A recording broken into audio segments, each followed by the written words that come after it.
Je ne sais pas comment cela se dit en russe, mais en tout cas, ce sont des paroles que l'on pourrait bien attribuer aux deux cosmonautes soviétiques, Vladimir Lyakov et Valery Ryoumin, qui ont atterri aujourd'hui après 175 jours passés à tourner autour de la Terre, ce qui constitue le record du monde des vols habités depuis le début des vols spatiaux. Un long voyage qui préfigure la future mais proche conquête de l'espace. Un exploit qui pourtant a bien failli tourner à la catastrophe tant les cosmonautes ont eu de problèmes avec l'arrimage ou le désarrimage de certaines capsules venues les rejoindre. Lyakov et Ryoumin ont cependant effectué un nombre d'expériences considérables. Ils ont pu constater ainsi que les plantes n'arrivaient jamais à maturité en état d'apesanteur. Cet état pourrait par contre être utile dans les expériences qui ont été faites sur la croissance de cristaux ou la création de nouveaux matériaux pour semi-conducteurs. Certaines de ces expériences ont d'ailleurs été faites en collaboration avec les scientifiques français. Mais il faut attendre maintenant les résultats. Nos deux cosmonautes sont donc restés seuls pendant près de 6 mois et malgré une liaison permanente avec la Terre, le temps a dû paraître long. Le vaisseau Soyouz 32 qui les avait amenés à la station Salyut 6 a été remplacé par le vaisseau Soyouz 34 pour les ramener sur Terre. Panne ou vieillesse de l'engin, on ne saura jamais. Quoi qu'il en soit, les exercices qu'ils effectuaient chaque jour leur a permis, selon l'agence TASS, de rentrer en pleine forme. Oui, à leur arrivée, les deux héros ont reçu le titre justement de héros de l'Union soviétique, ce qui est la plus grande décoration soviétique, et également la médaille de l'étoile d'or. C'est bien le moins qu'on leur devait. En Iran, l'ayatollah Khomeini interdit tous les partis d'opposition, mobilise l'armée contre les rebelles kurdes. On dit que l'histoire ne se répète pas, mais par certains côtés, on se croirait bel et bien revenu au mois de janvier dernier. Souvenez-vous, le Shah d'Iran s'acharnait encore à donner des ordres qui ne se concrétisaient plus dans les faits. C'est le cas aujourd'hui pour le Kurdistan où malgré tous ses efforts, l'ayatollah Khomeini ne peut empêcher que la révolte s'étende. 4 millions de Kurdes d'Iran prennent aujourd'hui les armes contre la République islamique de l'ayatollah Khomeini. Leur but, l'autonomie et la chute du pouvoir religieux.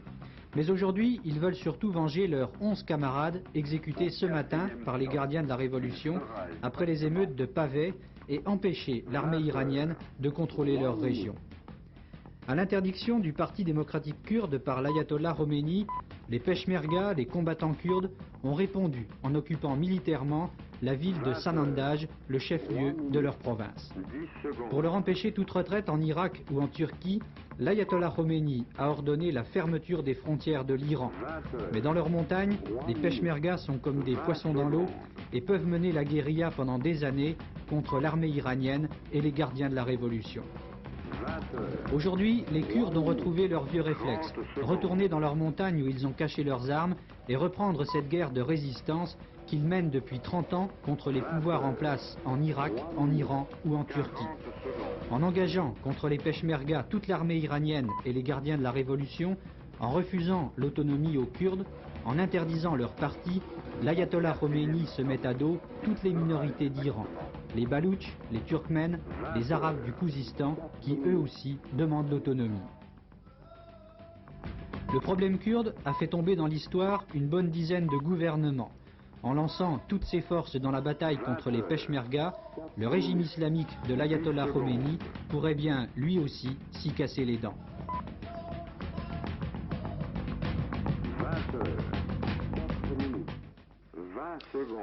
Messieurs Pol Pot et Ieng Sary, les anciens premiers ministres et ministres des Affaires étrangères du régime Khmer Rouge, chassés en janvier dernier, ont été condamnés à mort par contumace par le nouveau régime cambodgien aujourd'hui. Ils ont été reconnus coupables de génocide, responsables de la mort de 3 millions d'hommes et de femmes. Un jugement qui apparaîtra sans doute quelque peu dérisoire, sans doute, aux yeux des Cambodgiens, pour qui je dirais que le génocide se poursuit presque naturellement, puisqu'aujourd'hui, ils sont victimes de la famine qui s'étend à plusieurs régions du pays. On en a la confirmation par ces premières images qui nous parviennent du Cambodge. Des images que l'on pourrait qualifier de terribles, mais à ce degré de détresse, les mots ont-ils encore une signification?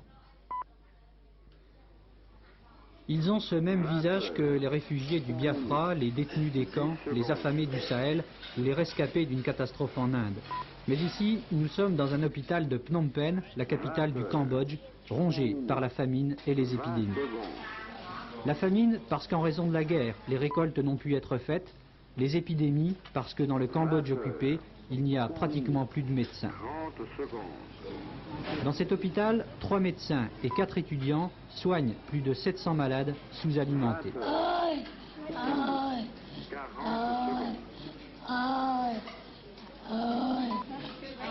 Le Cambodge comptait autrefois 500 médecins. Il n'en reste plus qu'une cinquantaine qui ne disposent même pas d'antibiotiques. Les réserves de sang, les vaccins, les flacons de perfusion sont épuisés depuis longtemps.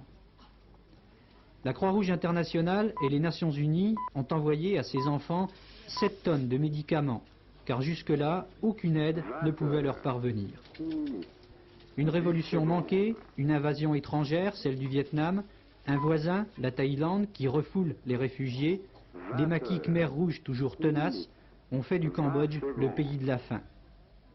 L'incertitude totale pèse sur le sort de 2 millions de ces Cambodgiens qui n'ont pas réussi à prendre le chemin de l'exode. 30 secondes.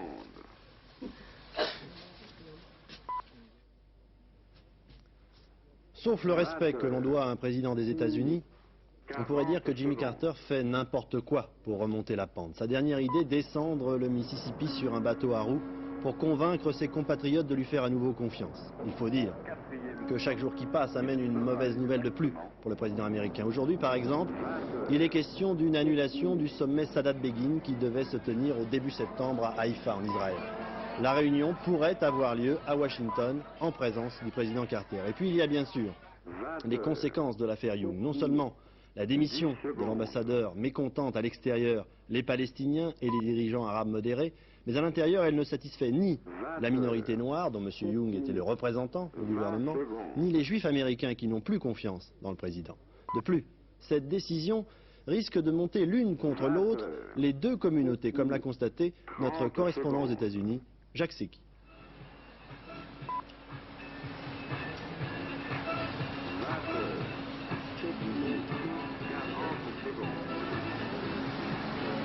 Voici Harlem, le quartier noir à la pointe de Manhattan. 1 million d'habitants qui ont accueilli dans la grogne la démission de Andrew Young. Déception et colère car le représentant américain aux Nations Unies compensait d'une certaine façon les rêves inachevés des Noirs américains, condamnés à la rue, au chômage et à la musique. Au coin de cette rue de Harlem, voici d'ailleurs Lionel Hampton, le grand musicien de jazz qui ne veut pas se prononcer sur l'affaire Young. Il était à la pêche pendant que tout ceci est arrivé. Mais Hampton va être très vite relayé par un des leaders de la 125e rue, un militant noir qui crie à l'injustice, qui regrette le départ d'Andrew Young et il affirme: les Juifs n'ont pas à faire la politique des États-Unis, Young est un bouc émissaire et aux prochaines élections, les Noirs et les Juifs vont suivre chacun leur chemin.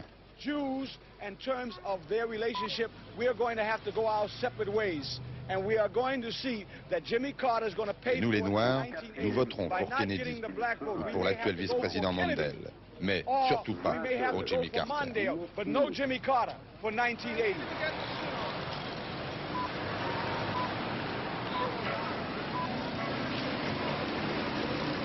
Cette animosité pourrait se transformer en querelle dans New York, où il y a 3 millions de Juifs, qui en 1976 avaient voté dans leur grande majorité pour Carter. Aujourd'hui, ils sont mécontents de Carter et redoutent que Young attise la querelle entre les deux communautés. Je crains beaucoup qu'il devienne un avocat pour le PLO, pour les Palestiniens, et cela va rendre la tension entre les Juifs et les Noirs plus forte. J'espère qu'il n'y aura pas de conflit, parce que les minorités, qu'elles soient noires ou qu'elles soient juives, doivent se défendre aux États-Unis, mais nous approchons des élections présidentielles de 1980 et j'ai très peur qu'il y aura des candidats, soit de gauche, soit d'extrême droite, même démocrates ou républicains, qui vont exploiter cette animosité pour obtenir des votes pour leur élection. Quant au président Carter, après cette nouvelle affaire, il est le grand perdant sur toute la ligne. La communauté juive ne veut plus de lui comme président et les Noirs sont prêts à l'abandonner. Il semble qu'une nouvelle fois, Carter s'est trouvé prisonnier et écartelé entre ces deux personnages. Le président qui doit gouverner et le candidat qui aimerait être réélu en 1980, c'est-à-dire dans un an. Comme président, tirant les conséquences de ses erreurs passées, il a sanctionné Andrew Yang. Mais, comme candidat, il a sans doute perdu en 2 jours des millions de suffrages. En France, les incendies de forêt dans les Bouches-du-Rhône ont finalement fait 2 morts. 2 sapeurs-pompiers de Marseille retrouvés carbonisés dans une calanque. Le point de la situation avec Jean-Marc Ilouz. Il aura suffi d'un brusque retournement du vent, d'un tourbillon soudain pour que les flammes engloutissent en un éclair les 2 pompiers isolés de leur unité qui ont péri dans la calanque de Morgiou. Pour lutter contre le feu, près de 3000 hommes, une douzaine de canadaires. Mais le maître du terrain, impitoyable autant qu'imprévisible, c'est d'abord le vent. Il soufflait avec des pointes de 110 km/h hier et près de 3000 hectares de maquis et de garrigues ont été effacés de la carte. Des fermes, des cabanons détruits. Des campeurs ont échappé par miracle, certains même par la mer. Il a fallu évacuer près de 2000 personnes. Sur un front de 25 km de part et d'autre de l'autoroute Marseille-Cassis, les flammes menaçaient parfois les habitations. Il n'y a pas eu d'extension notable du feu cet après-midi, aucun nouveau foyer n'est à signaler. Une nette amélioration donc, mais tout dépendra encore du vent. À noter encore une 3e victime en rapport avec ces incendies. Un pompier de Pont-Saint-Esprit dans le Gard a été tué et un autre gravement blessé ce dimanche après-midi alors qu'il circulait en voiture pour se rendre justement sur les lieux d'un incendie dans le Gard. Toujours à propos de ces incendies, à Brégançon où il termine ses vacances, le président de la République, M. Giscard d'Estaing, recevant les élus du Var, a réaffirmé sa volonté de tout mettre en œuvre pour assurer la protection des forêts méditerranéennes, déclarant, je le cite, que les intéressés se mettent d'accord, l'État aidera à réaliser. Fin de citation. En bref, encore en France, alors que le paquebot Norway, ex-France, a définitivement gagné les zones de la haute mer, M. Duroméa, le maire communiste du Havre, accuse une nouvelle fois le gouvernement d'avoir refusé de subventionner les chantiers du Havre pour leur permettre d'effectuer les travaux de réaménagement du bateau, préférant payer le chômage, c'est ce que dit M. Duroméa. Une nouvelle loi d'orientation agricole est indispensable. C'est ce qu'a dit aujourd'hui M. Chirac, qui parlait en Corrèze, estimant que le projet gouvernemental qui sera présenté à l'automne est insuffisant. Le 19 août 1944, 35 résistants, des étudiants, presque des enfants, étaient fusillés par les nazis à la cascade du bois de Boulogne. Ce matin, comme chaque année, une cérémonie a eu lieu à la mémoire de ces patriotes qui moururent sans voir leur pays et leur ville libérée, puisque ce n'est que le 24 août que le général Leclerc fit son entrée à Paris. À ce propos d'ailleurs, Antenne 2 diffusera lundi et mardi, dans le cadre des dossiers de l'écran, le film de René Clément, Paris brûle-t-il. Dans l'actualité, comme dans la vie, le drame et le rire s'opposent et se succèdent. C'est comme ça. Il y a 50 ans, naissait un personnage qui depuis n'a jamais vieilli. Une petite souris aux grandes oreilles, toute ronde. Si vous n'avez pas encore trouvé, j'ajouterai seulement que son museau se termine par une truffe toute noire et qu'il est affublé le plus souvent d'une culotte rouge, des plus voyants. Il s'agit, vous l'avez reconnu, de Mickey, tel qu'il fut créé par Walt Disney il y a donc tout juste 50 ans aujourd'hui.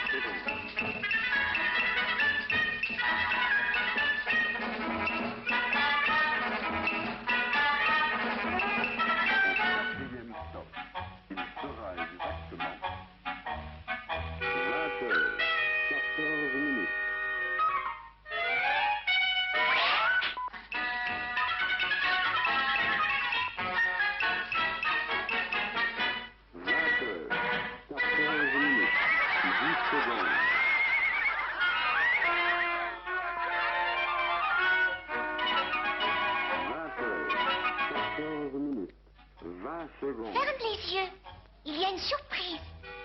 Joyeux anniversaire, joyeux anniversaire, joyeux anniversaire.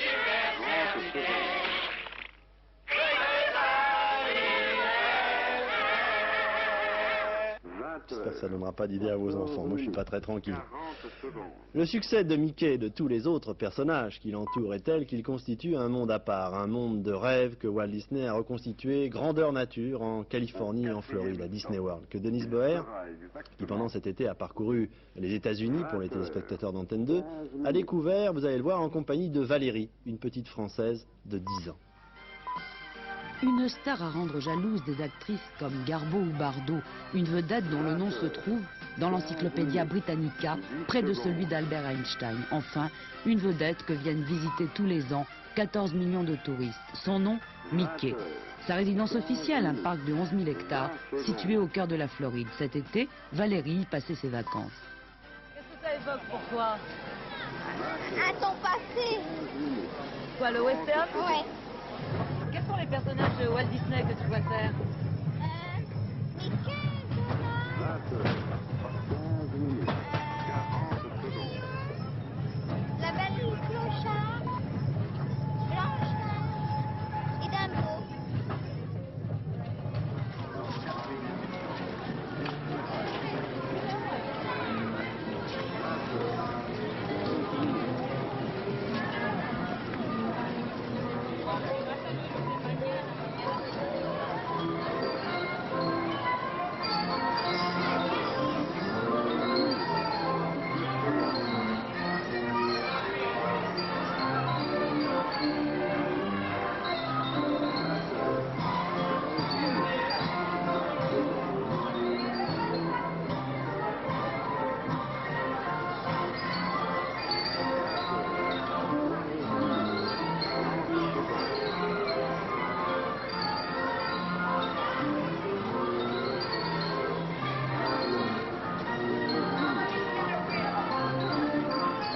Comment as-tu trouvé la revue de Mickey? Magnifique. Est-ce que tu as retrouvé la même ambiance que dans les films de Walt Disney? Oh non, pas du tout. C'est des personnages qu'on voit, qui ne passent pas. Qui sont plus vivants? Oui. Est-ce que tu connais l'âge de Mickey? 75 ans, je crois. Ah non, tu le vieillis. Il est dans sa 51e année. 51e. Fantastique. Qu'est-ce que tu y as vu? Des personnages, les costumes merveilleux, les décors aussi. Quelle est la région qui t'a le plus frappé? Oh, c'est surtout la région des Indes. Dans les plus belles, les plus beaux costumes? Oui. A parasite for me. A parasite for me.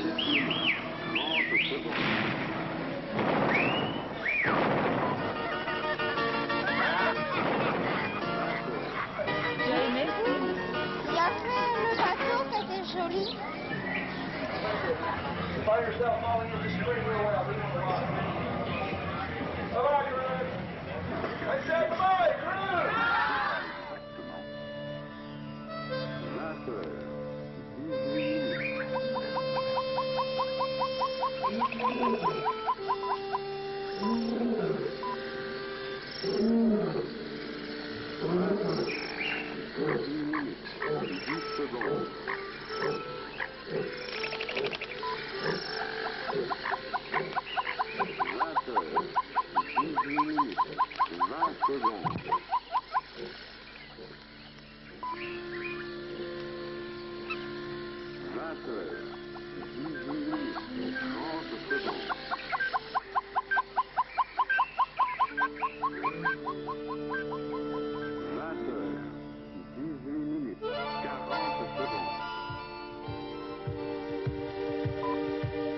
Quittons le monde merveilleux de Walt Disney pour Tomorrowland, le monde du 21e siècle.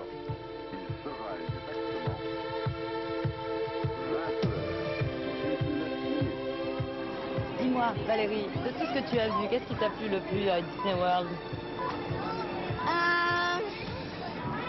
Ça, tout m'a plu. J'en ai pas préféré un autre. Tout, le moderne aussi? Oui. Tout ce qui est moderne et tout ce qui est traditionnel de Walt Disney, tout ce que tu connaissais déjà? Oui. Ça m'a plu parce que c'est merveilleux. C'est prodigieux. Il y a longtemps que tu voulais y venir à Disney World? Je ne connaissais pas avant. C'est mon papa qui a décidé. C'est un émerveillement, ça aussi bien pour les enfants que pour les adultes. Moi, j'ai beaucoup aimé la série de Mickey, ouais, où j'ai trouvé que c'était la perfection, quoi. Je suis toujours émerveillé quand je vois de belles choses. En octobre 1979, Disney World fêtera son 100 millionième visiteur. Merci, monsieur Walt Disney, d'avoir fait 100 millions d'heureux. Ce qu'il y a d'ennuyeux avec les rêves, c'est qu'on finit toujours par se réveiller. Exemple avec le tiercé aujourd'hui qui se courait à Deauville. Pour gagner, il fallait jouer dans l'ordre le 3, le 4 et le 5. Les rapports, dans l'ordre 10 605 francs pour 5 francs. Dans un ordre différent, 2121 francs. 3, 4 et 5. Cérémonie traditionnelle dans le monde des courses. Hier soir à Deauville, les cravaches d'or ont été remises aux meilleurs jockeys de la saison dernière. Un reportage de Pierrette Bresse qui assistait justement à cette remise des cravaches d'or. Chaque année, la soirée du gala des courses est un des hauts lieux de l'élégance et du bottin mondain. Le spectacle n'est plus sur la ligne d'arrivée du champ de course, mais dans les salons du casino de Deauville avec pour acteurs les propriétaires, les entraîneurs et les jockeys des casaques les plus célèbres. Cette fête est consacrée à la remise des cravaches d'or, récompense des meilleurs jockeys. Alfred Gibert a gagné 117 courses plates en se mettant en selle 900 fois au cours de l'année 78. Ce record lui a permis d'obtenir enfin sa cravache d'or. Alain Jouenne a remporté 44 victoires en obstacle l'année dernière. Ce jockey a commencé sa carrière en montant en concours hippique. La cravache d'or symbolise pour lui une parfaite intégration dans ce métier difficile. Alain Jouenne, alors quel effet ça fait maintenant? Ah, c'est merveilleux. Maintenant qu'on l'a palpé, c'est vraiment merveilleux. Et Fredo Gibert? Bah pour moi c'est pareil, c'est merveilleux. On n'y croyait pas, mais maintenant on est sur le fait accompli et c'est fantastique. Vous connaissez un peu les cours, Jean-Pierre Castel? Non, très mal, et je suis très heureux et très fier d'avoir été choisi pour remettre ces cravaches parce que je trouve ces gens extrêmement sympathiques et courageux et je suis très fier de leur donner ces cravaches. Vous allez venir aux courses maintenant? Sûrement. On demande une photo, s'il te plaît, madame. Les entraîneurs étaient eux aussi à l'honneur. Alec Head et François Boutin, champions incontestés dans les grandes épreuves classiques, ont reçu un cheval d'or. Georges Pelat, le plus grand maître de l'obstacle pendant de longues années, n'a pas eu la force de monter sur scène. Il est très malade depuis de longs mois. Quand Jean-Pierre Castel lui a remis son cheval d'or, une émotion intense se lisait sur son visage. Tout le monde est content.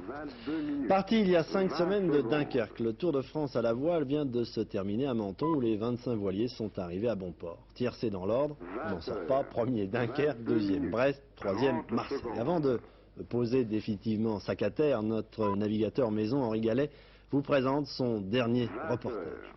22 minutes, 40 Sur l'étape Bandol-Sainte-Maxime, le vent absent au rendez-vous des voiliers du Tour de France a mis le comité de course dans l'obligation de raccourcir le parcours. Le trajet s'est donc effectué en 2 tronçons. D'abord une régate de 3000 gagnée par le voilier Dunkerque, puis après s'être rapproché de Sainte-Maxime au moteur, nouveau départ et victoire de Pays de la Loire devant Morbihan et Cannes. La ligne d'arrivée franchie, les bateaux du Tour repartaient devant Sainte-Maxime pour s'exercer au ski parachute. Le principe est tout simple. Le ski fonctionne comme un parachute ascensionnel. Plus il y a de vent et plus vous montez haut. Du vent, il y en avait suffisamment au départ de Sainte-Maxime pour permettre aux bateaux du Tour de rallier Cannes. Pays de la Loire et Morbihan, 2 bateaux bon marcheurs dans le petit temps, menait cette 18e étape sur les 3/4 du parcours. Pourtant, arrivé dans la baie de Cannes, c'est le régional de l'étape, le bateau cannois, qui franchissait la ligne d'arrivée en tête. Ici, pour une fois, la parfaite connaissance de la côte a joué. Cannes a su trouver mieux que les autres le petit courant d'air qui leur a permis de l'emporter. Dernier de cette arrivée à Cannes, le bateau Istres, comme au classement général d'ailleurs. Mais il faut dire à la décharge de l'équipage Istrois que, contrairement aux autres voiliers du Tour de France, ils ont eu bien du mal à trouver le financement de leur bateau. Nous, on a conduit le bateau d'une façon sérieuse, en sécurité. On n'a pas fait d'erreur, disons, de navigation. Tout le monde a eu son harnais, sa brassière, comme dans les moments les plus difficiles.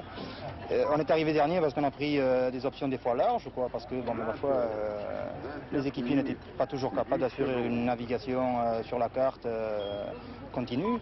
Moi, il fallait bien que je me repose de temps en temps, donc on a choisi une sécurité, quoi. Istres dernier, Brest leader pratiquement depuis le début du Tour, la surprise est pourtant venue dans la dernière étape Cannes-Menton. Au départ de Cannes, les Bretons possédaient 47 minutes d'avance sur leur second Dunkerque. À cause d'un orage accompagné de vents tourbillonnants, les Brestois accusaient sur ce parcours près de 2 heures de retard sur le bateau nordiste à l'arrivée à Menton. Ils perdaient ainsi sur le fil le 2e Tour de France à la voile.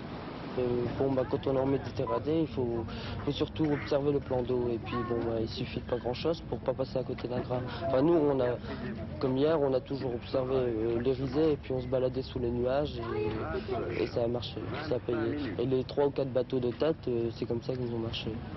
25 bateaux partis de Dunkerque et arrivés sans casse à Menton après 5 semaines de course le long des côtes françaises, c'est à mettre à l'actif de cette épreuve. Autre acquis non négligeable de ce 2e Tour de France à la voile, toutes les heures de navigation accomplies par plus de 350 jeunes et dans des conditions parfois difficiles. 25 minutes, 20 secondes.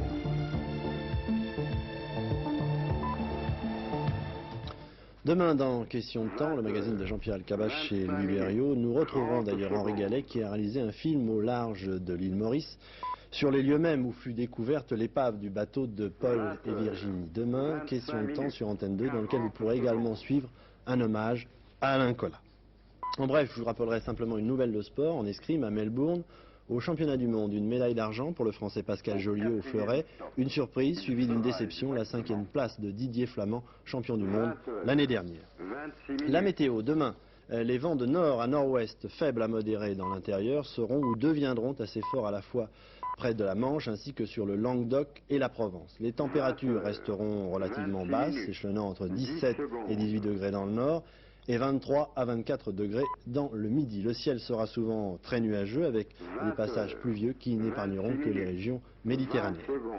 Voilà, je n'ai plus qu'à vous dire que c'est Bernard Pradino que vous retrouverez en fin de programme pour les dernières informations et vous inviter toutefois à terminer ce journal en feuilletant un album de photos original. Vous avez sans doute souvent remarqué l'été ces hordes de touristes bardés d'appareils photo en tout genre, mitraillant tout ce qui se trouve à leur portée en se disant qu'ils auront tout le temps de regarder le pays qu'ils ont visité une fois rentrés chez eux.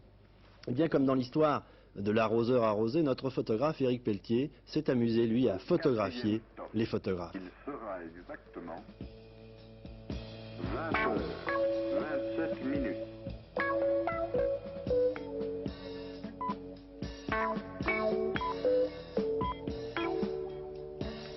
Man spricht Deutsch. English spoken. Aquí se habla espagnol. Si parla italiano, ma non troppo.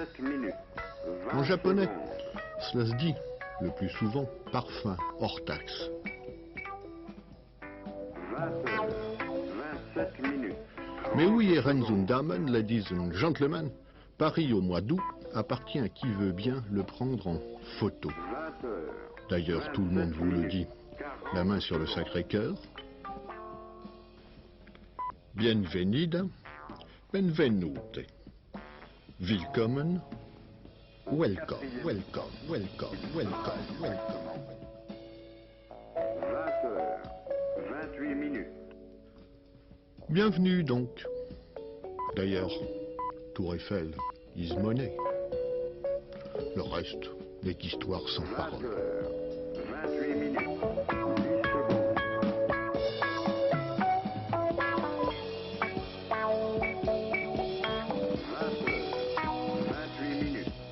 10 secondes.